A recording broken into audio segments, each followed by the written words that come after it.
आज की कहानी है सच्चा आदमी। एक राजा के कर्मचारी रात का कर वसूलने करने उसमें से कुछ हिस्सा अपने पास रख लेते थे और राजा से कहते थे कि जनता टैक्स यानी कर नहीं देती है। इसलिए राजा को अपने एक सच्चे आदमी की तलाश थी। राजा के मंत्री ने सलाह दी कि आप राज में ढिंढोरा पिटवा दीजिए कि आपको राज का कर वसूल करने के लिए किसी योग्य अधिकारी की आवश्यकता है। जब इस विषय में लोग आपसे मिलने आए तो उनसे आप नाचने के लिए कहिएगा। मंत्री की सलाह मानकर राजा ने सारे राज में यह मुनादी करवा दी।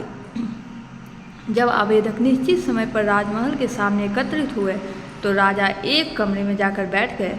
उस कमरे का रास्ता एक गलियारे से होकर जाता था जिसमें घना अंधेरा था। मंत्री ने एक एक करके लोगों को उस गलियारे में से राजा के सामने भेजना शुरू किया। राजा ने उनमें से एक को नाचने के लिए कहा, किंतु एक व्यक्ति को छोड़कर शेष सभी झिझक गए और बिना नाचे ही बाहर चले गए। शेष बचा व्यक्ति राजा के सामने जमकर नाचा। तब मंत्री ने कहा, महाराज, मैंने अंधेरे गलियारे में सोने के सिक्के बोरे में भरकर रखवा दिए थे।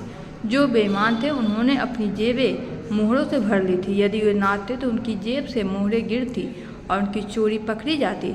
एक इसी व्यक्ति ने मोहरें नहीं ली थी, इसलिए यह निर्भयतापूर्वक नाचा। राजा को इस प्रकार सच्चा आदमी मिल गया। और की मोरल ऑफ द स्टोरी क्या है? जिसका मन मोह माया के जाल में न फंसकर बस